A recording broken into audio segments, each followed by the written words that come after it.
नमस्कार, जय RCM. Good morning, सुप्रभात। ଜୟ ଆସିଏ। ଆ, ବହୁତ ଆନନ୍ଦର ଦିନ ଆଜି, ବହୁତ ଖୁସିର ଦିନ। ଏମିତି ବି ପ୍ରତ୍ୟେକ ଦିନ ତ ବହୁତ ଖୁସିର ଦିନ। ଆମେ ଗୋଟେ ଗୋଟେ ନୂଆ ନୂଆ ସକାଳ ଆମେ ଦେଖିପାରୁଛେ, ନୂଆ ନୂଆ ଚିନ୍ତାଧାରାକୁ ନେଇକି ଆମେ ଆଗକୁ ବଢି ପାରୁଛେ। ନୂଆ ନୂଆ ସାଥୀମାନଙ୍କୁ ଆମେ ପ୍ରେରଣା ଦେଇପାରୁଛେ, ଯେମିତିକି ସେବା, ସ୍ୱାସ୍ଥ୍ୟ ଆଉ ସଂସ୍କାର ଉପରେ ଆମେ ବହୁତ କିଛି ଆ, ଆମେ କରିପାରୁଛେ। ତ କାହିଁକି ନା ଆମ ସାଙ୍ଗରେ ଗୋଟେ ଏଭଳି ଗୋଟେ ସିଷ୍ଟମ ଆମ ସାଙ୍ଗରେ ଯୋଡି ହେଇଛି। ସେ ସିଷ୍ଟମ ହଉଛି ଆରସିଏମ। ଆଉ ଆରସିଏମ ପାଇଁ ଆଜି ବହୁତ ଭଲ ଗର୍ବ ଆମେ ପାଇପାରୁଛେ। ଆଉ ଆରସିଏମ ର ଯୋଉ ଶିକ୍ଷା, ସମ୍ପୂର୍ଣ୍ଣ ଶିକ୍ଷା ଆମକୁ ଗୁରୁକୁଳରେ ମିଳୁଛି। ଆଉ ଗୁରୁକୁଳରେ ଆମେ ଆ, ଏଇ ସବୁ ଶିକ୍ଷା ଦେଇକି ଆମେ ଆମର ବିଚାରର, ଆମର ଚିନ୍ତାଧାରାର ବହୁତ ବଡ଼ ପରିବର୍ତ୍ତନ ବି ଆମେ କରିପାରୁଛେ। ଆଉ ଇଏ ଦୁନିଆକୁ ଆମେ ଆସିଛେ, ଭଗବାନ ଆମକୁ ଜନ୍ମ ଦେଇଛନ୍ତି। ତ ଆମେ କୋଉଠି ନା କୋଉଠି କେତେବେଳେ ନା କେତେବେଳେ ଆମେ ଭୁଲି ଯାଉଛେ କି ଆମେ କଣ ପାଇଁ ଏ ଦୁନିଆକୁ ଆସିଛେ। ପରର ଉପକାର କରିବା ପାଇଁ, ଏ ଦୁନିଆକୁ ଠିକ ଭାବରେ ରଚନା କରିବା ପାଇଁ, ଠିକ ଭାବରେ ଯୋଉ ପରମାତ୍ମା ଯୋଉ ପ୍ରକୃତିକୁ ତିଆରି କରିଛନ୍ତି ଠିକ ଭାବରେ ତାର ସନ୍ତୁଳନକୁ ରଖିବା ପାଇଁ ଆମକୁ ଇଏ ଭଗବାନ ଆମକୁ ଶ୍ରେଷ୍ଠ ଜୀବ କରିକି ଆମକୁ ଏଠି ଜନ୍ମ ଦେଇଛନ୍ତି। ତ ସେଇଠି ଯେତେବେଳେ କଥା ଉଠୁଛି, ଆମକୁ ଯୋଉ ଯୋଉ କାମ ଆମକୁ କରିବା ଦରକାର, ଆମେ କର୍ମମୟ ଜୀବନ ଭିତରେ ସଂସାର ସହିତ ବୁଡ଼ି ରହିଲା ବେଳେ କୋଉଠି ନା କୋଉଠି ଆମେ ସେ ସବୁ ଜିନିଷକୁ ଭୁଲି ଯାଉଛୁ। କିନ୍ତୁ ଯାହା ହଉ, ଅସ୍ତିତ୍ୱ ସବୁ କିଛିକୁ ପୁଣି ଆମକୁ ମନେ ପକେଇ ଦେବା ପାଇଁ ସବୁ ପ୍ରକାରର କାର୍ଯ୍ୟକ୍ରମ ଆମ ସାଙ୍ଗରେ କରୁଛି। ଆଉ ସେଥିଲାଗି ଆମେ ସମସ୍ତେ ପ୍ରୟାସ ଯଦି କରିବା, ତାହେଲେ ପୁରା ଭାରତବର୍ଷକୁ ଆମେ ସୁନାର ଭାରତ ଆମେ କରିଦେଇ ପାରିବା। ତ ଏବେ ଆଜିର ଗୁରୁକୁଳ ବହୁତ ପ୍ରେରଣାଦାୟକ ଥିଲା। ମୁଁ ବି ମୋର ନୋଟବୁକ୍ରେ ମୁଁ ବି ଲେଖିଲି ଯେ ଆଜି ମୁଁ କଣ କରିବି। ତ ଆପଣମାନେ ବି ନିଶ୍ଚୟ ଲେଖିଥିବେ ଯେ କଣ କରିବେ। ତ ଆଜି ବିଶେଷ କରି ସ୍ୱାସ୍ଥ୍ୟ କ୍ରାନ୍ତି ଅଭିଯାନର ଉପରେ ବହୁତ ଭଲ ଡିସ୍କସନ୍ ଆଜି ହେଇଛି। ଯେମିତିକି ଆମେ ପୁରା ଭାରତବର୍ଷରେ ଯୋଉ ବହୁତ ସମସ୍ୟା ରହିଛି, ଏ ସମସ୍ୟାକୁ ଆମେ ଦୂର କରିଦେଇ ପାରିବା। ସମସ୍ୟା ହଉଛି କଣ ନା, କାହାର ହିମୋଗ୍ଲୋବିନଟା କମ୍ ଅଛି, କାହାର ଡାଇବେଟିକରେ କିଏ ପୀଡ଼ିତ ଅଛନ୍ତି, କାହାର ହାର୍ଟର ପ୍ରୋବ୍ଲେମ ଅଛି, କାହାର କୌଣସି ନା କୌଣସି ରୋଗ ଅଛି ଯୋଉଥିରେ କି ସେମାନଙ୍କର ସମସ୍ୟା ରହୁଛି। ତ ଇଏ ସମସ୍ୟାକୁ ଦୂର କରିବା ନିହାତି ଜରୁରୀ। ଆଉ ଇଏ ବି ଆମର ଗୋଟିଏ କର୍ତ୍ତବ୍ୟ ବି। ଆମେ ସାଂସାରିକ ହେଲେ ବି ସୁଦ୍ଧା ଆମର ବି ଗୋଟେ କର୍ତ୍ତବ୍ୟ ଯେ ଏସବୁ କାର୍ଯ୍ୟକ୍ରମକୁ ଠିକ ଭାବରେ କରିବା। ଆଉ ଧନ୍ୟବାଦ ଟିସି ସାର୍ଙ୍କୁ ଯେ ଏ ପ୍ରକାରର ଗୋଟେ ଅଭିଯାନ ଚଲେଇଛନ୍ତି, ଯୋଉ ଅଭିଯାନ ମାଧ୍ୟମରେ କି ଆମେ ଅନ୍ୟକୁ ବି ସୁଖରେ ରଖିବାରେ ବି ସହଯୋଗ ଆମେ କରିପାରୁଛେ। ତ ଆନିମିଆରୁ ମୁକ୍ତି ଅ, ଆ, ଆମେ ଏବେ ଯଦି ଭାରତବର୍ଷର ଆମେ ଦେଖିବା, ଭାରତବର୍ଷରେ କେତେ ସଂଖ୍ୟାରେ ଆନିମିଆ ପେସେଣ୍ଟ ଅଛନ୍ତି। ତ ଭାରତ ସରକାରଙ୍କର କହିବା ଅନୁସାରେ ଯେ ପ୍ରତି 2 ଜଣରେ ଜଣେ ମହିଳା ସେମାନେ ଆନିମିଆରେ ପୀଡ଼ିତ, ମାନେ ରକ୍ତହୀନତା ତାଙ୍କର ରହୁଛି। ତ ତାକୁ କେମିତି ଆମେ ଦୂର କରିଦେଇ ପାରିବା, ମିଶନ 15 କୋଟି ମହିଳାଙ୍କୁ ଆମେ କେମିତି ସୁସ୍ଥ ରଖିପାରିବା। ତ ତା ପାଇଁ ବହୁତ ସାରା କାର୍ଯ୍ୟକ୍ରମ ଆଜି ଯେମିତି ଡିସ୍କସନ ହେଲା ଯେ ଅଲରେଡି କିଛି ସାଥୀ କାମରେ ଲାଗି ବି ଗଲେଣି, ଆଉ କାମ ବି କରିକି ବି ଦେଖେଇଲେଣି। 3 ମାସ ଭିତରେ 3 ପଏଣ୍ଟର ଯୋଉ ହିମୋଗ୍ଲୋବିନ ଡେଭଲପମେଣ୍ଟ ହଉଛି, ତ ସେଇଟା ଗୋଟେ ବହୁତ ବଡ଼ କଥା। ଆଉ ତା ଛଡ଼ା ଇଏ ଆ, ଅନ- ଯୋଉ ଅନୁମାନ କରିବା ବୁକଲେଟ୍, ଯୋଉ ହିମୋଗ୍ଲୋବିନର ଟେଷ୍ଟର ଯୋଉ ବୁକଲେଟ୍ ଆମେ ଅନୁମାନ ଲୋକଙ୍କୁ କରେଇବା ଯେ ଇଏ ତାଙ୍କର ହିମୋଗ୍ଲୋବିନ ସର୍ଟ ଅଛି କି ନାହିଁ। ଯଦି କମ୍ ଅଛି ତାଙ୍କର, ତ ତାକୁ ଟେଷ୍ଟ କରିବା, ଲ୍ୟାବ୍ ସହିତ କଥା ହେଇକି ତାକୁ ଟେଷ୍ଟ କରାଇବା। ଲ୍ୟାବ୍ ବାଲାକୁ ବି କହିବା କି ଭାଇ ଦେଖନ୍ତୁ, ଆମେ ଗୋଟେ ବହୁତ ବଡ଼ ଅଭିଯାନରେ ଆଗକୁ ବଢୁଛୁ ଯୋଉଥିରେ କି ଆନିମିଆରୁ ମୁକ୍ତି। ତ ପୁରା ଭାରତବର୍ଷ ବର୍ତ୍ତମାନ ଆନିମିଆରେ ପୀଡ଼ିତ ହବାକୁ ଯାଉଛି। ତ ଆମେ ଆନିମିଆରେ ମୁକ୍ତି ଗୋଟେ ଅଭିଯାନରେ ଅଛୁ। ଆମକୁ ଯଦି ଆପଣ ଟିକେ ସହଯୋଗ କରିବେ, ତାହେଲେ ଆମେ ବି ବହୁତ ବଡ଼ କାମ କରିଦେଇ ପାରିବୁ। ତା ଛଡ଼ା ସେମାନଙ୍କୁ ଟେଷ୍ଟ କରେଇବା, ତାଙ୍କର ବିଫୋର ରିପୋର୍ଟ ଆଣିବା।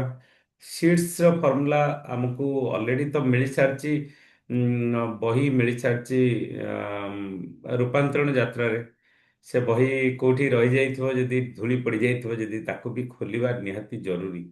ସେ ବହିକୁ ଭଲ ଭାବରେ ପଢ଼ିବା ଦରକାର। କାରଣ କେବଳ ଯେ ଆମେ ନ୍ୟୁଟ୍ରିଚାର୍ଜ ଓମେନ୍ ବିକ୍ରି କରିବାକୁ ଆସିନେ, ଆମେ ଆସିଛେ କଣ ନା ଗୋଟେ ସ୍ୱାସ୍ଥ୍ୟ କ୍ରାନ୍ତି ଅଭିଯାନରେ ଆଗକୁ ବଢ଼ିବା ପାଇଁ।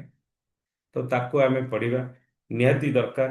ଆଉ ତା ସହିତ 3 ମାସ ଲଗାତାର ତାଙ୍କୁ ନ୍ୟୁଟ୍ରିଚାର୍ଜ ୟୁଜ୍ ଆମେ କରେଇକି 3 ମାସ ପରେ ତାଙ୍କୁ ପୁଣି ଟେଷ୍ଟ କରେଇବା, ତାର ରିପୋର୍ଟ ଦେଖେଇବା। ଆଉ ଇଏ ରିପୋର୍ଟ ଆମର କଣ କାମରେ ଲାଗିବ, ଯେ ଆମେ ଯାହାକୁ ବି ଦେଖେଇବା ତାର ବି ବିଶ୍ୱାସ ହେଇଯାଇପାରିବ। ଆଉ ଦ୍ୱିତୀୟ କଥା, ଆମେ ଏ ସବୁ କାମକୁ ବଡ଼ ଆକାରରେ କରିବା ପାଇଁ କୌଣସି ପ୍ରଭାବଶାଳୀ ସଂସ୍ଥା କିମ୍ବା ବ୍ୟକ୍ତି ତାଙ୍କ ସହିତ ଯଦି ଆମେ ଯୋଗାଯୋଗ କରିବା, ତାହେଲେ କିମ୍ବା ଆଶା କର୍ମୀ ଏମାନଙ୍କ ସାଙ୍ଗରେ ଯୋଗାଯୋଗ କଲେ, କିମ୍ବା ଯଦି ଆମ ସାଙ୍ଗରେ କିଏ ଡାକ୍ତର ବି ଅଛନ୍ତି, ଡାକ୍ତରଙ୍କୁ ବି ଆମେ ସେଥିରେ ଇନଭଲ୍ଭ ବି ଯଦି କଲେ, ତାହେଲେ ଇଏ ପୁରା ଭାରତବର୍ଷରେ ଯେଉଁ ସ୍ୱାସ୍ଥ୍ୟ କ୍ରାନ୍ତି ଅଭିଯାନ ଆମର ଚାଲିଛି, ଆମେ ସେଥିରେ ସଫଳ ହେଇଯାଇପାରିବା। ବହୁତ ବଢିଆ କଥା। କିନ୍ତୁ ଇଏ ସବୁ ଯୋଉ ବିଚାର ମନ ଭିତରେ ଆସୁଛି, ଇଏ ବିଚାର ସେଇଠୁ ଆସୁଛି ଯେ ଗୁରୁକୁଳରେ ବସିବା ଦ୍ୱାରା ଇଏ ବିଚାର ମନ ଭିତରେ ଆସୁଛି। ଆ, ଯୋଉ ଇଏ ମନୋବୃତ୍ତି ସେଇମାନଙ୍କର ଆସିବ ଯିଏ କି ଇଏ କଥା ଶୁଣିବ, ଇଏ ସତ୍ସଙ୍ଗରେ ବସିବ। ଆଉ ସେମାନଙ୍କୁ ଶୁଣେଇବା କାମ ହଉଛି ଯୋଉମାନେ କି ଆମେ ପ୍ରତ୍ୟେକ ଦିନ ଆମେ ଜାଣିଛେ ଯେ ଗୁରୁକୁଳ କଣ, ଆମେ ବସେଇବାର କାମ ହଉଛି ଆମର। ତ କାଲି ବି ଆମେ ଡିସ୍କସନ୍ କରିଥିଲେ ଯେ 5 ଜଣ ସାଥୀଙ୍କୁ ଆମେ ଫୋନ୍ କରିବା ଆଉ ତାଙ୍କ ଲିଷ୍ଟ ପଠେଇବା। ହୁଏତ କୋଉଠି ନା କୋଉଠି ଏ, ରହିଯାଇଛି, କାଲି କେହି ଲିଷ୍ଟ ବି ପଠେଇ ନାହାନ୍ତି ଟିମରେ। ତ କିନ୍ତୁ ମୁଁ ସେ ପ୍ରୟାସ, ସେଇ ବିଶ୍ୱାସ ମୋର ବହୁତ ଅଛି ଯେ ଆପଣମାନେ ନିଶ୍ଚୟ ଆଜି ଲିଷ୍ଟ ପଠେଇବେ। ସେଇ 5 ଜଣଙ୍କୁ ଫୋନ୍ କରିବେ ଆଉ ଲିଷ୍ଟ ଆଜି ନିଶ୍ଚୟ ପଠେଇବେ। କାରଣ ସମସ୍ତେ ବି ଜାଣିଛନ୍ତି, ପ୍ରଥମେ ପ୍ରଥମେ କୌଣସି ଗୋଟେ କାମ ଯୋଉ ଅଭ୍ୟାସକୁ ପକେଇବା ପାଇଁ ବହୁତ ଲେଟ୍ ହୁଏ। ସେ କାମ କରି ହୁଏନି। ଇଭିନ୍ କି କେହି କେହି ବି କହନ୍ତି ପ୍ୟାର का पहला खत लिखने में वक्त तो लगता है। ତ ଇଏ ତ ହୁଏ, ଇଏ ତ ମାନେ ଯେକୌଣସି କାମ ପ୍ରଥମେ ଲେଖିବେ ତ ପ୍ରଥମେ କରିବେ, ସେ କାମ ସମୟ ତ ଲାଗିବ। କିନ୍ତୁ ଆମେ ଏତେ ସମୟ ସେଇଥିରେ ଦେଇଦେବାନି ଯେଉଁଥିରେ କି ଆମର ଜୀବନ ଯେତିକି ଦିନ ଆମକୁ ଭଗବାନ, ଏ ପରମାତ୍ମା ଆମକୁ ଦେଇଛନ୍ତି, ତ ସେ ଦିନ ଧୀରେ ଧୀରେ ଧୀରେ ଧୀରେ ସରିଯାଉ। ସେଇଟା ଗୋଟେ ବହୁତ ବଡ଼ କଥା। କାରଣ ଆମ ଜୀବନରେ ଆମେ ଯେତିକି ଦିନ ପାଇଁ ଆସିଛେ ତାଠୁ ଆଉ ଗୋଟେ ମୁହୂର୍ତ୍ତ ଆମେ ଅଧିକା ରହିପାରିବାନି। ଆମକୁ ଯେତିକି ଦିନ ଯୋଉ ପାର୍ଟ ମିଳିଛି, ଯୋଉ ରୋଲ ମିଳିଛି ଆମକୁ, ସେ ରୋଲ ଆମେ ସେତିକି ସମୟରେ ହିଁ ଆମକୁ ସାରିବାକୁ ମିଳିବ। ଯେମିତି ଗୁରୁକୁଳରେ ନା ଟାଇମ ମିଳୁଛି ଏତିକି ସମୟରେ, ନହେଲେ ନାହିଁ ମ୍ୟୁଟ୍ କରିଦଉଛନ୍ତି। ତ ସେମିତି ଭଗବାନ ବି ଆମକୁ ମ୍ୟୁଟ୍ କରିଦେବେ ଦିନେ। ତ ସେ ମ୍ୟୁଟ୍ କରିବା ପୂର୍ବରୁ ତ ଆମକୁ ଆମକୁ ଆମ କର୍ତ୍ତବ୍ୟ କରିବା ନିହାତି ଜରୁରୀ। ଆଉ ତାକି ମାନେ ଯେମିତିକି କୁହାଯାଏ ନା ଯେ ଆମେ 100 ବର୍ଷ ମାନେ କିଛି ଗୋଟେ ବହୁତ ବହୁତ ବଡ଼ କାମ କରିବା ପାଇଁ ଆମକୁ 100 ବର୍ଷ ବଞ୍ଚିବା ଦରକାର ନାହିଁ। ଉହୁଁ, ଗୋଟେ ଦିନ ଏମିତି କିଛି ଗୋଟେ କାମ କରିଦେବା ଯେମିତିକି 100 ବର୍ଷ ପର୍ଯ୍ୟନ୍ତ ଲୋକ ଆମକୁ ମନେ ରଖିଥିବେ, ଶହ ଶହ ବର୍ଷ ପର୍ଯ୍ୟନ୍ତ ଲୋକ ଆମକୁ ମନେ ରଖିଥିବେ। ତ ଆଜି ଯଦି ଗୋଟେ ଭଲ କାମ କରିବା ପାଇଁ, ଆମର ସଂସାର ସାଂସାରିକ ସବୁ କାମ ସହିତ ଆମେ ଯଦି ଭଲ କାମ କରିବା ପାଇଁ କିଛି ସୁଯୋଗ ଆସୁଛି, ତାହେଲେ ୟାକୁ ଆମେ କରିବା। ଆଉ ଦ୍ୱିତୀୟ କଥା ହେଉଛି ଯେ ଆମର ଏଇ ଯୋଉ ପ୍ରୟାସ ଆମେ କରୁଛେ, ଇଏ ପ୍ରୟାସକୁ ଆମେ ଜାରି ରଖିବା। କାଲି ନ ହେଇଛି ଠିକ ଅଛି, କାଲି ତ ହେଲେ ହେଇପାରିଲାନି, କାଲି ତ ଅତୀତ ତ ଭୂତ, ଇଏ ସେଥିରେ ଆମେ ଚିନ୍ତା କରିବାର କିଛି ନାହିଁ। ଆଜି କରିବା, ଇଏ ମନ ଭିତ୍ତି ନେବା। ଠିକ ଅଛି, କାଲି ନହେଲା, ନାହିଁ କିଛି ନାହିଁ, ଠିକ ଅଛି। ମନ ଭିତରେ ପଶ୍ଚାତାପ ଆସିବ, ହଁ ମୁଁ କରିପାରିଲିନି, ମୋ ସମୟ ଭିତରେ ମୁଁ କରିପାରିଲିନି, ଠିକ ଅଛି। ହଉ, ଆଜି କରିବା। ଆଜି କରିବା, ମୁଁ ନାଁ ଲେଖିବି। ଇଏ ଇଏ ମିଟିଂ ଭିତରେ ବସିକି ବି ଖାତାରେ ନାଁ ଲେଖିଦେବି, 5 ଜଣଙ୍କ ନାଁ। ଏଇ 5 ଜଣଙ୍କୁ ଫୋନ କରିବି। 5 ଜଣ ଆସନ୍ତୁ ନ ଆସନ୍ତୁ, ପ୍ରୟାସ ତ କରିବା। ଆଉ ଯଦି ସେମାନଙ୍କୁ ଆମେ ଦେଖେଇ ପାରିଲେ, ଆଚ୍ଛା, ସବୁଠୁ ବଡ଼ କଥା ସଂଗଠନର ତାକତ। ଯଦି ଆପଣଙ୍କ ପାଖରେ ସଂଗଠନ ନାହିଁ, ତାହେଲେ କୌଣସି କାମ କରିପାରିବେନି। ସଂଗଠନ ଆମକୁ ନିହାତି ଦରକାର। ଆଉ ସଂଗଠନ କାହାକୁ ନେଇକି ହବ? ଆମ ଲୋକଙ୍କୁ, ଆମ ପାରିପାର୍ଶ୍ୱିକ, ଆମର ଚିହ୍ନା ପରିଚୟ ଲୋକଙ୍କୁ ନେଇକି ଆମେ ସଂଗଠିତ କରିବା, ଆମେ ସଂଗଠନ କରିବା। ତ ଯାହା ଦ୍ୱାରା କି ଆମେ ବହୁତ ବଡ଼ କାମ ଆମେ କରିପାରିବା ଏଇ ଦୁନିଆରେ, ଯୋଉଥିପାଇଁ ଆମେ ଆସିଛେ। ତ ସେଇଥିପାଇଁ ଦେଖନ୍ତୁ, ଯୋଉ ସମୟରେ ସ୍ୱାଧୀନତା ସଂଗ୍ରାମ ଚାଲିଥିଲା, ଯୋଉ ଯୋଉ ଲୋକମାନେ ଜେଲକୁ ଭୟ କଲେ, ମାଡ଼କୁ ଭୟ କଲେ, ଆଜି ଦେଖନ୍ତୁ ତାଙ୍କର କେବେ ତାଙ୍କ ନାଁ ନାହିଁ, ସ୍ୱାଧୀନତା ସଂଗ୍ରାମୀର ନାଁ ନାହିଁ। କିନ୍ତୁ ଯୋଉମାନେ ତାକୁ ଭୟ କଲେନି, ସେମାନେ ଭାବିଲେ ଯେ ମୋ ଦେଶ ପାଇଁ ମୁଁ କରିବା ଉଚିତ। ଏଇ ସମୟରେ ମୁଁ ଜନ୍ମ ହେଇଛି, ଯୋଉ ସମୟରେ କି ମୋ ଦେଶକୁ ଦରକାର, ମୁଁ ଯୋଉ ଦେଶରେ ଜନ୍ମ ହେଇଛି, ଦେଶାତ୍ମକ ଦେଶର ପ୍ରତି ଗୋଟେ ଭାବନା ଆସିଲା ଯେ ମୁଁ ଯୋଉ ସମୟରେ ଜନ୍ମ ହେଇଛି, ମୋ ଦେଶ ଆଜି ବହୁତ ସଙ୍କଟରେ ଅଛି। ଆଜି ଅନ୍ୟମାନେ ଆମକୁ ଅତ୍ୟାଚାର କରୁଛନ୍ତି, ଆମ ଜିନିଷକୁ ନେଇକି ପଳେଇ ଯାଉଛନ୍ତି। ତ ଆମକୁ କିଛି କରିବା ଦରକାର। ମନୋବୃତ୍ତି ଯେତେବେଳେ ଆସିଲା, ସେ ପ୍ରକାର ଭାବନା କେମିତି, ସେ ପ୍ରକାର ବିଚାର କେମିତି ଆସିଲା, ସେ ପ୍ରକାର ସଙ୍ଗତରେ ସେମାନେ ମିଶିଲେ। ତ ତାକି ସେ ଭାବନା ଆସିଗଲା। କିନ୍ତୁ ଆଜି ଆମ ଦେଶକୁ କଣ ଦରକାର ଅଛି ନା, ରୋଗମୁକ୍ତ ଭାରତ କରିବାର ଦରକାର ଅଛି। ପ୍ରତ୍ୟେକ ପରିବାରରେ, କାହାର ନା କାହାର ପରିବାରରେ କିଛି ନା କିଛି, କିଛି ନା କିଛି, କିଛି ନା କିଛି ରୋଗ ଅଲରେଡି ଅଛି।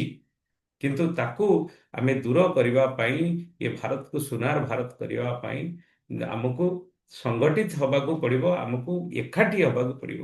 ଏ ସଂଗଠିତ ହବା ପାଇଁ ଆମେ ଜଣେ ଜଣେ କାଲି, ଆଗାମୀକାଲି ଆମରି ପୂର୍ବ, ଆମର ଆମର ଉତ୍ତରାଧିକାରୀ ମାନେ ଆମକୁ କହିବେ, ମାନେ କହିବେ ଯେ ଯେତେବେଳେ ସ୍ୱାସ୍ଥ୍ୟ କ୍ରାନ୍ତି ଅଭିଯାନ ଚାଲିଥିଲା ପୁରା ଭାରତ ବର୍ଷରେ, ତ ସେତେବେଳେ ଆମର ପୂର୍ବପୁରୁଷ ବି ବହୁତ ବଡ଼ କାମ କରିଦେଇଛନ୍ତି। ଏମିତି ଲ୍ୟାବକୁ ଯାଉଥିଲେ, ଲ୍ୟାବ ସହିତ କଣ୍ଟାକ୍ଟ କରୁଥିଲେ, ବଡ଼ ବଡ଼ ଲୋକଙ୍କ ସହିତ ମିଶୁଥିଲେ, ବଡ଼ ବଡ଼ ସଂଗଠନ ସହିତ ମିଶୁଥିଲେ। ତ ସେମାନଙ୍କୁ କନଭିନ୍ସ କରୁଥିଲେ, ଗୋଟେ ଜାଗାରେ ସମସ୍ତେ ଏକାଠି ହଉଥିଲେ, ସେମାନଙ୍କୁ ପରାମର୍ଶ ଦଉଥିଲେ। ଆଉ ପରାମର୍ଶ ପାଇ ଆଜି ଆମ ଭାରତବର୍ଷ ଆଜି ରୋଗମୁକ୍ତ ହେଇଯାଇଛି, କେବଳ ଆମର ଏଇ ପୂର୍ବପୁରୁଷ ମାନଙ୍କର ପ୍ରୟାସ ଦ୍ୱାରା। ତ ସେତେବେଳେ ବି ଏ କଥା ଉଠିବ। ଆଜି ଆମେ ବସିଛେ, ଠିକ ଅଛି। ତ ଗୁରୁକୁଳରେ ବହୁତ ସାରା କଥା ଶିକ୍ଷା ମିଳୁଛି।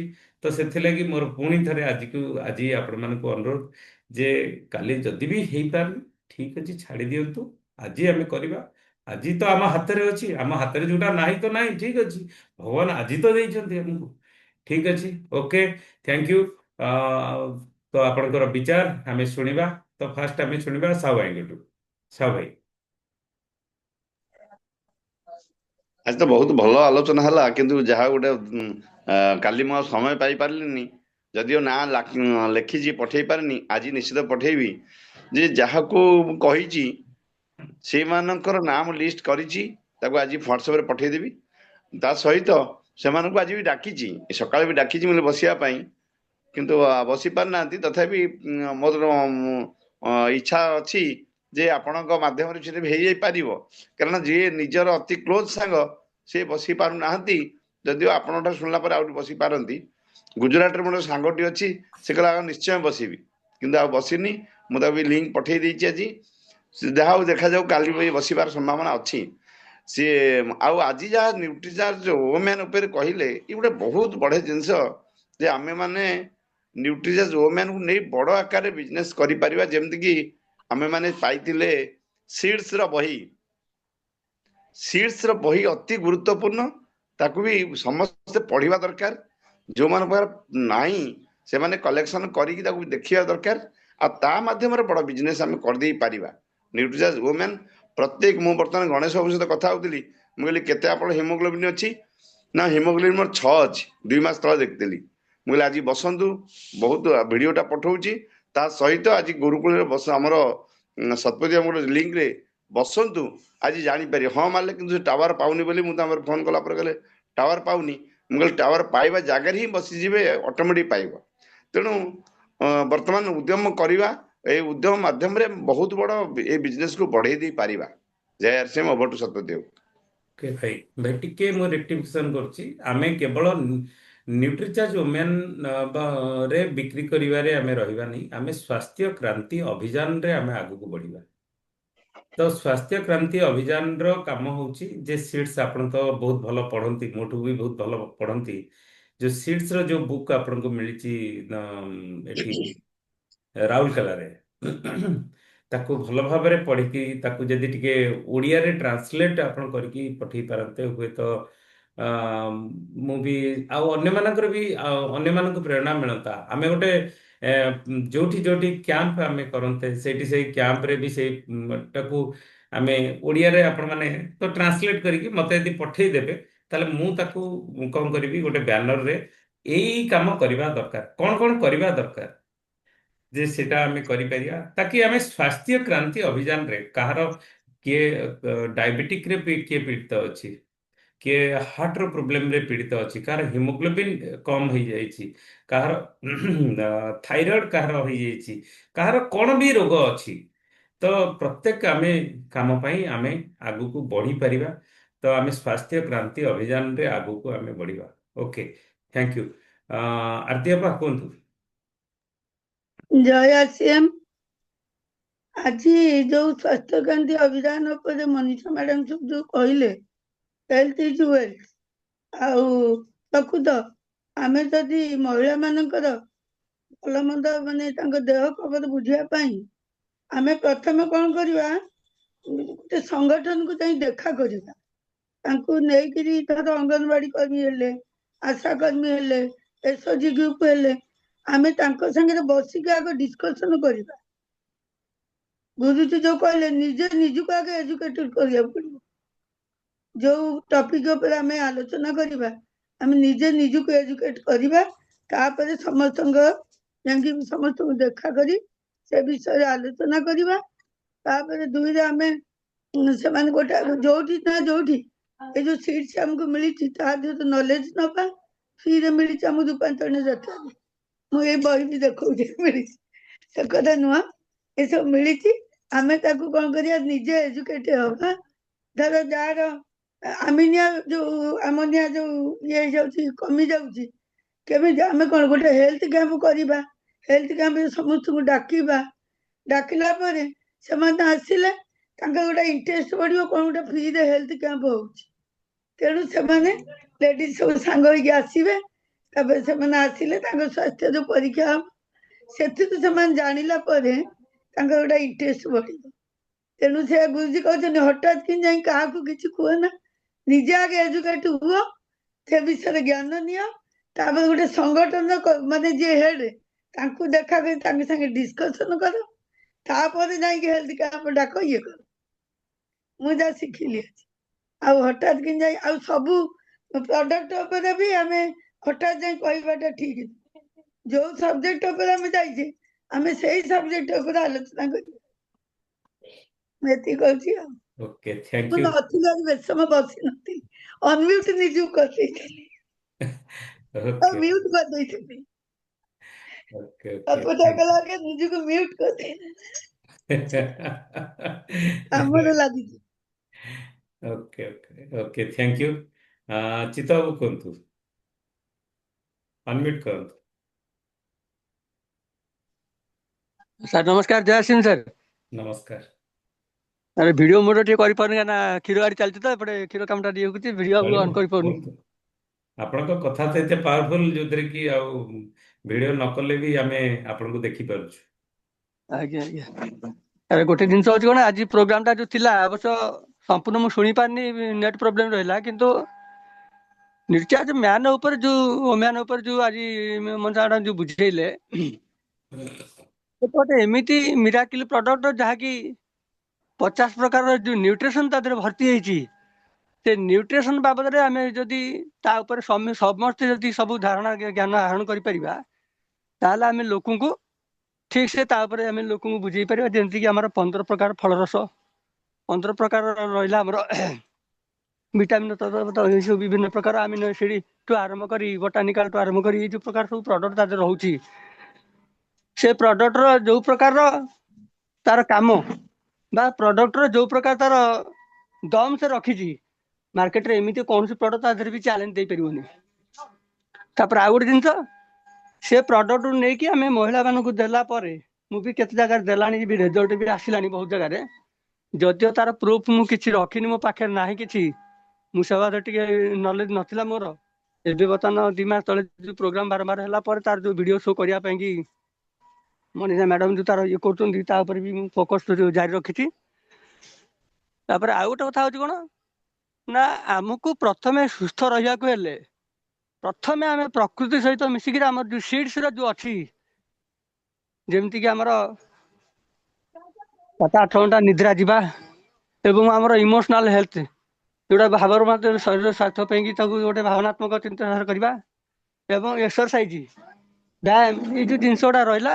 ତାପରେ ଆମର ଡାଏଟ ଏବଂ ସପ୍ଲିମେଣ୍ଟ ତ ଆମେ ଦୈନନ୍ଦିନ କୌଣସି ଲୋକ ତା ଜୀବନରେ କେବେ ହେଲେ ପାଇପାରୁନି କାହିଁକିନା ନିଉଟ୍ରିଜା ଯୋଉ ଓମେନରେ ଯୋଉ 15 ପ୍ରକାରର ଫଳ ରସ ଅଛି ଗୋଟେ ଲୋକ କଣ 15 ପ୍ରକାର ଫଳ କେବେ ଦୈନିକ ଖାଇପାରୁଛି ନା। କିନ୍ତୁ ତାର ଯୋଉ ଭିଟାମିନ ଯୋଉ ରିକ୍ୱାରମେଣ୍ଟଟା ଅଛି ସେ ରିକ୍ୱାରମେଣ୍ଟଟା ଯେତେବେଳେ ଆମେ ଏପଟେ ପାଇଯାଉଛେ ତେଣୁ ତା ଦ୍ୱାରା ଆଜି ଆମର ଶରୀରକୁ କେତେ ଲାଭବାନ ହଉଛି ଏ ଜିନିଷଟା ଆମ ଲୋକଙ୍କୁ ବୁଝେଇବାକୁ ପଡିବ। ତେଣୁ ଲୋକ କିଏ କଣ ଗ୍ରହଣ କରିବେ ନ କରିବେ ସେ ତାର ମ୍ୟାଟର ନୁହେଁ କିନ୍ତୁ ଆମର ଯେହେତୁ ଉଦ୍ଦେଶ୍ୟ ରହୁଛି ସ୍ୱାସ୍ଥ୍ୟ ରକ୍ଷା ଅଭିଯାନ କାର୍ଯ୍ୟକ୍ଷମ କରିବା ତେଣୁ ସେ ସ୍ୱାସ୍ଥ୍ୟ ରକ୍ଷା ଅଭିଯାନ ଉପରେ ଆମେ ଲୋକଙ୍କୁ ବାରମ୍ବାର ସଚେତନ କରି ଚାଲିବା। ବାକି ରେଜଲ୍ଟ ତା ସମୟ ଅନୁସାରେ ରେଜଲ୍ଟ ଆସି ପହଞ୍ଚିବ କିଛି ବି ବ୍ୟସ୍ତ ହବା ଦରକାର ନାହିଁ। ତାପରେ ଗତକାଲି ଯୋଉ ଆପଣ କହୁଥିଲେ ଯୋଉ ଆମର ଯାଇଥିଲି କାଲି ଯୋଉ ପ୍ରୋଗ୍ରାମରେ ସେ ଠାକୁରଙ୍କ ପାଖକୁ ଯାଇଥିଲି କାଲି ରାତି 10:30 ତାଙ୍କ ସହିତ ଡିସ୍କସନ କରିଛି। ତାଙ୍କୁ ବି ଅଲରେଡି ମୁଁ ସକାଳୁ ELP କୁଇକର ଗୋଟେ ପ୍ରୋଗ୍ରାମ ଭିଡିଓ ବି ତାଙ୍କୁ ପଠେଇ ସାରିଲାଣି ଅଲରେଡି। ଆଉ ସେ ଦେଖି ନାହାନ୍ତି। ତାପରେ କାଲି ରାତିରେ ଅଧଘଣ୍ଟେ ବି ତାଙ୍କ ସହିତ ଏ ବାବଦରେ ଡିସ୍କସନ କଲି। RCM ବାବଦରେ ବି ତାଙ୍କୁ ଡିସ୍କସନ କାଲି ରାତିରେ ବି କରିଛି।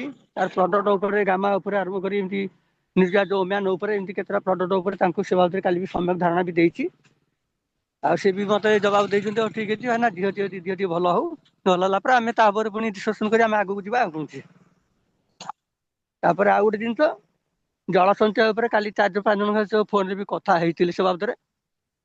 ଆମର ରବିବାର ଦିନ ମୁଁ ରଖିଛି ଗୋଟେ ପ୍ରୋଗ୍ରାମ ରଖିଛି ଗୋଟେ ଜାଗାକୁ ଯିବା ପାଇଁ କି ତାଙ୍କ ସହିତ ଡିସ୍କସନ କରିକି ଆସିଲା ପରେ ତାପରେ ସବୁ ଯୋଉ ଚାଷୀ ମାନଙ୍କୁ ଏକାଠି କରିକି ତାପରେ ଗୋଟେ ପ୍ରୋଗ୍ରାମ କରାଯିବା ପାଇଁ ତାପରେ ବି ଫାଇନାଲ ବି ଅଲରେଡି ମୁଁ କରିଛି।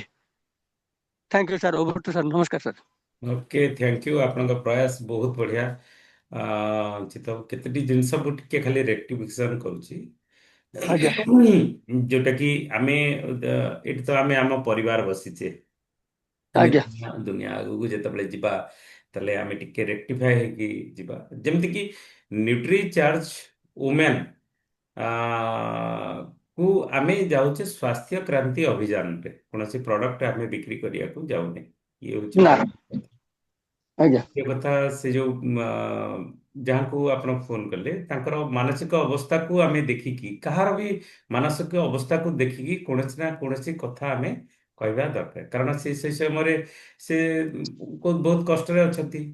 ତ ଆଜ୍ଞା ସେତିକିବେଳେ ଯଦି ଆମକୁ ଟିକେ ଭରସା କରିଛନ୍ତି ତ ଆମେ ଏବେ ନ କହିକି କିଛି ଦିନ ପରେ ଭରସା ଜିତି ସାରିଲା ପରେ କହିବା। କାରଣ କି ନା ଲୋକମାନେ କେବେ ନ ଭାବିବା ଦରକାର ଯେ ଆମେ ମାନେ କିଛି ଗୋଟେ ଉଦ୍ଦେଶ୍ୟ ରଖିକି ତାଙ୍କ ସହିତ ରିଲେସନସିପ ରଖୁଛେ। ତ ଆଜ୍ଞା ଏଇଟା ହଉଛି ବହୁତ ବଡ କଥା। ଆଚ୍ଛା। ସାର୍ କାଲି ସେ ତାଙ୍କ ତରଫରୁ କାଲି ପଚାରିଲେ, ମୁଁ ଅବଶ୍ୟ ଯେମିତି ଆଲୋଚନା କରିନି ସେ ତାଙ୍କ ତରଫରୁ ପଚାରି ଡିଟେଲ ବୁଝିଲେ ମୋଠୁ। ଓକେ ଓକେ, ଠିକ ଅଛି, ବହୁତ ବଢିଆ ଅଛି, କିଛି ଅସୁବିଧା ନାହିଁ, ଆପଣ କଥା ହୁଅନ୍ତୁ, କିଛି ଅସୁବିଧା ନାହିଁ। ହଁ, ଆଉ ଆଜ୍ଞା ଗୋଟେ କଥା, ନ୍ୟୁଟ୍ରିଚାର୍ଜ ଓମ୍ୟାନରେ 50ଟା ନ୍ୟୁଟ୍ରିଏଣ୍ଟସ୍ ଅଛି। ଆଚ୍ଛା, ଆଜ୍ଞା 50ଟା କେମିତି ଗଣନ୍ତୁ।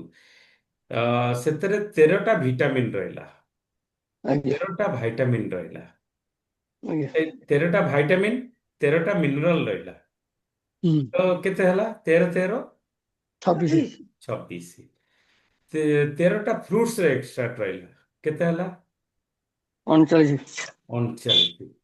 ଆଚ୍ଛା, 6ଟା ବଟାନିକାଲ ରହିଲା, 5ଟା ଆମିନୋ ଏସିଡ୍ ଆଉ 50 ହେଇଗଲା ଆଉ। 5ଟା ଏମିनो ଏସିଡ୍ସ। ତ ଆଜ୍ଞା 13 13 13 ଆଉ ଏଇଟା ଟିକେ ଆମେ କରିବା। ଆଉ ତା ଛଡା ଏଇ ସ୍ୱାସ୍ଥ୍ୟ କ୍ରାନ୍ତି ଅଭିଯାନରେ ଆମେ ଆଗକୁ ବଢି ଚାଲିବା। ଆଉ ଯେକୌଣସି କାମ କରିବା ପ୍ରଥମେ ଭୁଲ ଠିକ ତ ହୁଏ, କିଛି ନାହିଁ, ଭୁଲକୁ ଡରିକି ଯିଏ ରହିଯାଏ ତା ହଁ ଜୀବନରେ କେବେ ସେ ଉନ୍ନତି କରିପାରେନି। ଆପଣ ଦେଖିବେ ପରିବାରରେ ତିନିଟି ବୋହୂ ଅଛନ୍ତି, ଗୋଟିଏ ବୋହୂର ସବୁବେଳେ ଭୁଲ ହୋଇଥାଏ ଆଉ ବାକି ଦି ଜଣଙ୍କର କିଛି ଭୁଲ ହୁଏନି। ତ ଗୋଟିଏ ବୋହୂ ସବୁବେଳେ ଗାଳି ଖାଏ କିନ୍ତୁ ଶାଶୁର ସେଇ ବୋହୂ ଭାରି ପ୍ରିୟ ଥାଏ, କାରଣ ସେଇ ବୋହୂଟି ହିଁ କାମ କରୁଥାଏ। ଆଉ ଯେ କାମ କରିବ ହିଁ ସେଇ, ତାର ଭୁଲ ହବ ଆଉ ଭୁଲ ହେଲେ ହିଁ ଠିକ ହବ। ତ ଏଇଟା ଆଜ୍ଞା ହଉଛି, ଆଜ୍ଞା। ତ ଆମେ ଆଗକୁ ବଢି ବଢି ଚାଲିବା, ବହୁତ ବଢିଆ କଥା। ଯାହା ହଉ। କିନ୍ତୁ ଆମେ ଆମ ସଂଗଠନକୁ ମଜବୁତ କରିବା ନିହାତି ଦରକାର। ତ ସଂଗଠନରେ ସଂଖ୍ୟା ଯଦି କମ ଅଛି, ତାହେଲେ ଆମେ ଆଗକୁ ବେଶୀ ଆଗକୁ ବଢି ପାରିବାନି, ସଂଖ୍ୟାକୁ ବଢେଇବା ଦରକାର। ହଁ?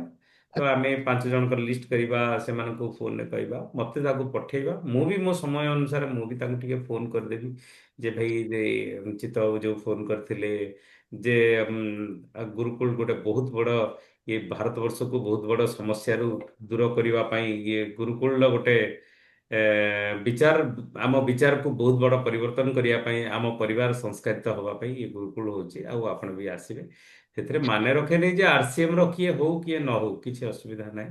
ଓକେ, ଆଜ୍ଞା। ଥ୍ୟାଙ୍କ ୟୁ ଆପଣଙ୍କ ବିଚାର ପାଇଁ।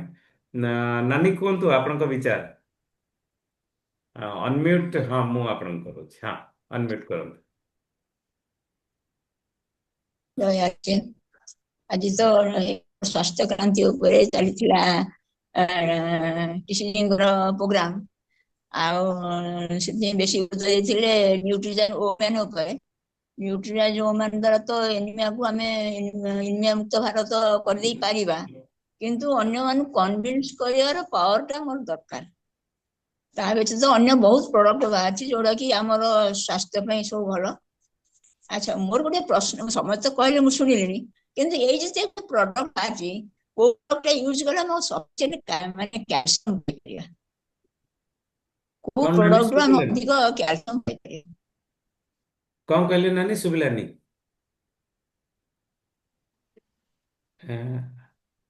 ନେଟୱାର୍କ ପଳେଇଲା ବୋଧେ ଆପଣଙ୍କର।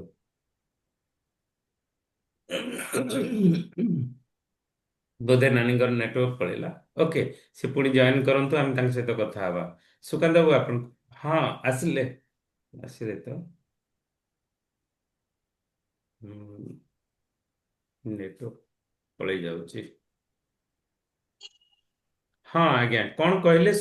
ନାଇଁ ତ ତାଙ୍କର ଅଡିଓ କନେକ୍ଟ ହେଇନି। ଓକେ, ସୁକାନ୍ତ ବାବୁ ଆପଣ କୁହନ୍ତୁ। ସାର୍ ନମସ୍କାର, ସାର୍ ଜୟ ଆର୍। ନମସ୍କାର।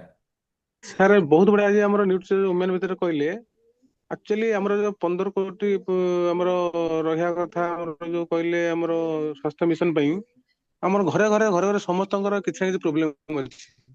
ନ୍ୟୁଟ୍ରିସନ ଓମେନ୍ ଏମିତି ଗୋଟେ ଜିନିଷ, ଆପଣଙ୍କର ଗୋଟେ ଦିନ ଖାଲି ହିମୋଗ୍ଲୋବିନ ଇଏ କରିବନି, ଆପଣଙ୍କର ଚୁଟି ସମସ୍ୟା, ଆଖି ସମସ୍ୟା, ଆପଣଙ୍କର ଗାଇନି ପ୍ରୋବ୍ଲେମ, ତା ସହିତ ଆପଣଙ୍କର ମୁଁ ଦେଖିଛି ବହୁତ କେସରେ ପିଲାମାନେ ଦେଖନ୍ତୁ ଟିକେ ବୟସ ହେଲା ପରେ ଟିକେ ଚିଚିଡା ପ୍ରକୃତି, ମ୍ୟାଚୁରିଟି ହେଲା ପରେ ପିଲାମାନେ ମାନେ ଲେଡିଜ ମାନେ ଟିକେ ଚିଚିଡା ପ୍ରକୃତି ହୁଅନ୍ତି। ଆପଣ ତାର ଓମେନ୍ ଥରେ ଦେବେ, ଦେଖିବେ ତାଙ୍କର ମାଇଣ୍ଡ ଟା, ତାଙ୍କର କନସେନ୍ଟ୍ରେଟ ପାଇବାର ଆସିବ, ତାଙ୍କର ମାଇଣ୍ଡ ପୁରା ଟିକେ ମ୍ୟାଚୁରିଟି ଆସିଯିବ। କାରଣ ଏଇଟା କଣ କି, ତାଙ୍କର ହରମୋନ ଇନବାଲାନ୍ସ ହେବା ଦ୍ୱାରା ତାଙ୍କର ଏଇ ପ୍ରୋବ୍ଲେମ ତା ବାହାରେ। ମୁଁ ଫେସ୍ କରିଛି। ଆଉ ବହୁତ ପେସେଣ୍ଟ ମୋର ଦେଇଛି, ସେମାନେ ବି ଚିଚିଡି ହୁଅନ୍ତି। ତାଙ୍କର ଚିଚିଡି ଏଇଥିପାଇଁ ହୁଅନ୍ତି ଯେ ତାର ସଠିକ ଭିଟାମିନ, ଆମର ଯୋଉ 50ଟା ନ୍ୟୁଟ୍ରିସନ ଅଛି, 13ଟା ଭିଟାମିନ, 13ଟା ମିନେରାଲ, 10ଟା ଆମିନୋ ଏସିଡ, 5ଟା ଯୋଉ ଆମର ରହିଛି ଯୋଉ ବୋଟାନିକାଲ ଅଛି, ସେଇଟା ଆମର ବଡିରେ ଆମର ମେଣ୍ଟେନ କରେ। ଯୋଉ ଜିନିଷ ଆମ ବଡିରେ ଫୁଲଫିଲ, ଆମର ଯୋଉଟା ଅଭାବୀ ରହୁଛି, ଯୋଉଟା ଆମର ନ୍ୟୁଟ୍ରିସନ ଅଭାବୀ ରହୁଛି, ସେଇଟା ଧୀରେ ଧୀରେ ଫୁଲଫିଲ କଲେ ସେମାନଙ୍କର ମାଇଣ୍ଡରେ ଗୋଟେ ବହୁତ ବଢିଆ ଜିନିଷର ପରିବର୍ତ୍ତନ ଆସିବ। ଆଉ ସେମାନେ ଧୀରେ ଧୀରେ ତାଙ୍କର ଜୀବନ ଶୈଳୀ, ତାଙ୍କର ଚାଲିଚଳନ ବି ଚେଞ୍ଜ ହେଇଯିବ। କାରଣ ଏଇ ଓମେନ୍ ମାଧ୍ୟମରେ ହେଇପାରିବ। କାରଣ ସେଥିରେ ଆମର ଯୋଉ ଯୋଉ ଜିନିଷ ଆମର ଭିଟାମିନ ସର୍ଟେଜ ରହୁଛି, ସେଇଟା ଆମର ଓମେନ୍ ଦ୍ୱାରା, ସେଇଟା 50 ନ୍ୟୁଟ୍ରିସନ ଅଛି, ସେଇଟା ଆମର ଫୁଲଫିଲ କରିବ। ଫଳରେ ଆମର ପିଲାଙ୍କର ଟିକେ ଗ୍ରୋଥ ହବା ସହିତ ତାଙ୍କର ମାଇଣ୍ଡରେ ଗୋଟେ ଚେଞ୍ଜେସ ଆସିପାରିବ। ଆଉ ମୁଁ ବହୁତ କେସରେ ମୁଁ ଦେଇଛି ପିଲା ମୋର କ୍ଲିନିକରେ। ଆଉ ଯୋଉ ପିଲାଙ୍କର ହାତ, ଯୋଉ ଲେଡିଜ ମାନଙ୍କର ହାତ ଗୋଡ ଫ୍ରାକ୍ଚର ହଉଛି, ଯାହା ହଉଛି, ମୁଁ କ୍ୟାଲସିୟମ ସହିତ ଏଇଟା ଓମେନ୍ ଟା, ମୁଁ ଭେଜ ଓମେଗା ଗାମା ବି ରେଗୁଲାର କରୁଛି, ଆଉ ବଢିଆ ବି ରେଜଲ୍ଟ ସେଥିରେ ପାଉଛି। ଆଜି ଆମର ଦେଖିଲେ ଜଣେ ଡକ୍ଟର ମାନେ ଅଛନ୍ତି, ସେମାନେ କହିଲେ ଆଜି ଆମର ଗୁରୁକୁଳରେ ସେମାନେ ତାଙ୍କର ହିମୋଗ୍ଲୋବିନ ଟେଷ୍ଟ କରି ରଖୁଛନ୍ତି, ଫାଇଲ ମେଣ୍ଟେନ କରୁଛନ୍ତି। ଯୋଉ ଫାଇଲରେ ତାଙ୍କର ପ୍ରତି ମାସେ ସେମାନେ ମାନେ ରିପୋର୍ଟ ରଖୁଛନ୍ତି। ତାଙ୍କର ଧୀରେ ଧୀରେ ଦେଖିବେ ତାର ହରମୋନ, ତାଙ୍କର ହିମୋଗ୍ଲୋବିନ ଟା ଧୀରେ ଧୀରେ ବାଲାନ୍ସ ହେଇକି ତାଙ୍କର ପୁରା ନର୍ମାଲ ପଳେଇ ଆସୁଛି। କାରଣ ଏଇଟା ହଉଛି ବଡ ଜିନିଷ। ଆମର ସେଇଟା ପ୍ରାକ୍ଟିକାଲ ସେମାନଙ୍କର ଫାଇଲ ରଖିକି ସେମାନଙ୍କୁ ଆମେ ଯଦି ଦେଇପାରିବା, ସେମାନଙ୍କର ବିଶ୍ୱାସ ବଢିବ। ଆଉ ଯେକୌଣସି ସାମ୍ନା ବାଲା ଲୋକ, ଆମେ ତାକୁ ଦେଖ ପ୍ରମାଣ ଦେଖନ୍ତୁ, ଏ ଲୋକର ଏତିକି ଥିଲା ହିମୋଗ୍ଲୋବିନ, 6 ମାସ ମିନିମମ୍ କଣ୍ଟିନ୍ୟୁ କଲା ପରେ ଦେଖନ୍ତୁ ତାଙ୍କର ନର୍ମାଲ କିନ୍ତୁ ଆସୁଛି। ସେଇ ଜିନିଷ ତାଙ୍କର ବି, ତାଙ୍କର ବିଶ୍ୱାସ ବଢିବ। ଆମେ କହିବା ସହିତ ତାଙ୍କୁ ଯଦି ପ୍ରମାଣ ଦେଖେଇଦବା, ତାଙ୍କର ଆହୁରି ଜିନିଷ ମାନେ ଗୋଟେ ଫେଥ୍ ଲେଭେଲ ବଢିଯିବ। ଆଉ ଖାଲି ଆମର ଆଉ ଜଣେ କହିଲେ ଲକ୍ଷେ ବିବି ସେମାନେ କେମିତି କରିପାରୁଛନ୍ତି, କାରଣ ସେମାନେ ପ୍ରାକ୍ଟିକାଲ ନଲେଜ ଆମର ଅଛି। ଖାଲି ନ୍ୟୁଟ୍ରି ଚାର୍ଜ ନାହିଁ, ଆମର ଅନ୍ୟ ପ୍ରଡକ୍ଟ ବହୁତ ସେକ୍ଟର ଆମର ଅଛି। ଆମ ହେଲ୍ଥ ଉପରେ ଅଛି, କସ୍ମେଟିକ ଉପରେ ଅଛି, ଆମର ଡ୍ରେସ୍ ମେଟେରିଆଲ ଫୁଟୱେୟାର ଅଛି, ତା ସହିତ ଏଗ୍ରିକଲଚର ପ୍ରଡକ୍ଟ ଅଛି, ତାପରେ ପେଣ୍ଟ ବିଷୟରେ ଅଛି।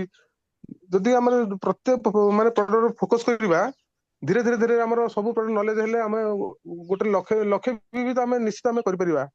କାରଣ ସେମାନେ କରୁଛନ୍ତି, ଆମେ କାହିଁ କରିପାରିବାନି? ସେ ପ୍ରଡକ୍ଟ ଠିକ ନଲେଜ ହେବା ଦରକାର। Thank you sir. ଓକେ, ବହୁତ ବଢିଆ। ସୁକାନ୍ତ ବାବୁ, ଆମେ ଆକ୍ଚୁଆଲି କୌଣସି ପ୍ରଡକ୍ଟ ଉପରେ କାମ କରିବାନି, ଆମେ କାମ କରିବା ସ୍ୱାସ୍ଥ୍ୟ କ୍ରାନ୍ତି ଅଭିଯାନ ଉପରେ। ତ ଏଥିରେ ହେଇପାରିବ। ଆଜି ଯୋଉ ଫଟୋ ଆପଣ ରାଉରକେଲାର ଦେଖୁଥିଲେ ମୁଣ୍ଡାରୀ, ତ ତାଙ୍କ ତୁଳନାରେ ମୁଁ ଯାହା ଅନୁମାନ କରିପାରିବି ଯେ ଆପଣଙ୍କର ଆହୁରି ବହୁତ ଅ, ବହୁତ ଲିଷ୍ଟ ବାହାରି ପାରିବ। ବହୁତ ସିଷ୍ଟମେଟିକାଲି ବହୁତ କିଛି ହେଇଯାଇ ପାରିବ। ଆପଣ ଯଦି ସିଷ୍ଟମେଟିକାଲି ହେବେ ନା, ବହୁତ ଏମିତି ବି ମୁଁ ଦେଖନ୍ତୁ, ଭଗବାନଙ୍କର ଆଶୀର୍ବାଦ କଣ, ଜଣେ ମୁଁ ଡକ୍ଟର ପ୍ରଫେସର ବାଳକୃଷ୍ଣଙ୍କ ପାଖରୁ ଫେରିକି ଆସିକି ବି ସୁଦ୍ଧା ନ୍ୟୁଟ୍ରିଚାର୍ଜ ଓମ୍ୟାନ୍, ତା ସହିତ ଗାମା ଅରାଇଜିନାଲ ଭେଜ ଓମେଗା ଏସବୁ ସୁକାନ୍ତ ବାବୁ ଦେଇକି ତାଙ୍କର ବିଶ୍ୱାସକୁ ଏତେ ଜିତି ପାରିଲେ, ଆଜି ଦେଖନ୍ତୁ ସେ ସୁସ୍ଥ ନାଇଁ, ହେଇଛନ୍ତି।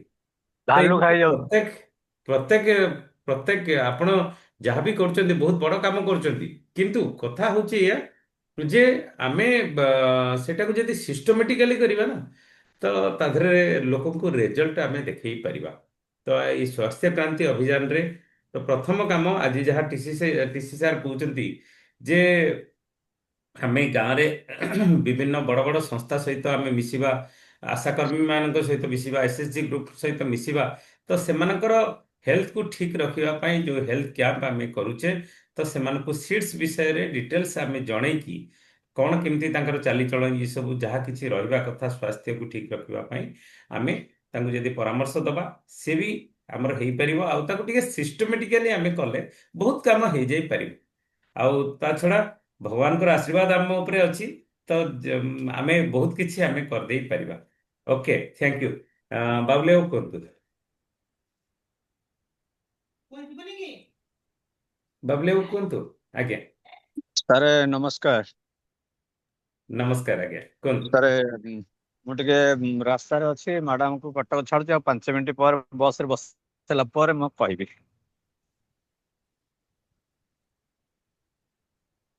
ନାନୀ କଣ କହୁଥିଲେ ଟିକେ ନାନୀ ପଚାରନ୍ତୁ।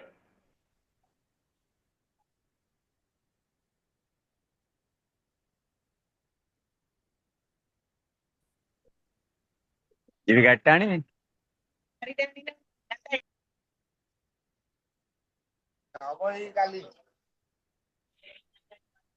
ହ୍ୟାଲୋ।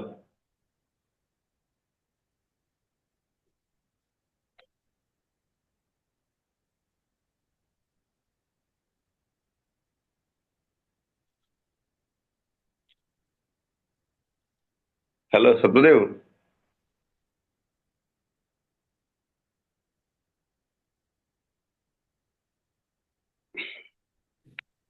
ଆଚ୍ଛା, ମୁଁ ନିଜେ ଆଚ୍ଛା ନିଜେ ମ୍ୟୁଟ୍ ହେଇକି ମୁଁ କହି ଚାଲିଛି। ଆଚ୍ଛା, ଓକେ ଓକେ। ପ୍ରବୀଣା ମ୍ୟାଡ଼ାମ କି ନାନୀ, ଆପଣ ଅନମ୍ୟୁଟ୍ ଯଦି ହେଇପାରିବେ ତାହେଲେ ଆପଣ କୁହନ୍ତୁ।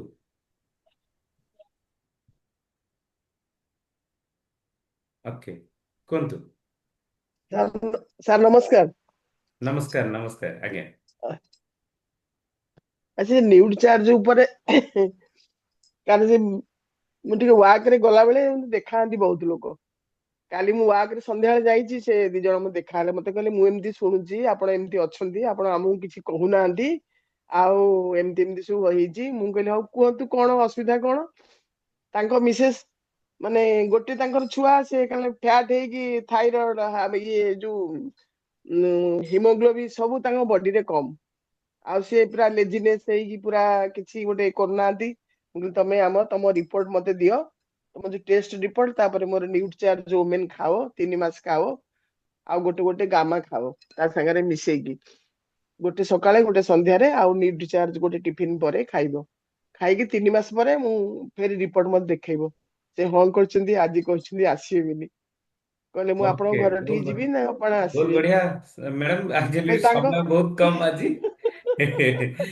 ସାରଙ୍କୁ 2 ମିନିଟ। ତାପରେ ସାର୍ ତାଙ୍କ ଭାଇ ଭାଇ ଦେଖାହେଲେ, ତାଙ୍କୁ ଡାଇବେଟିସ୍।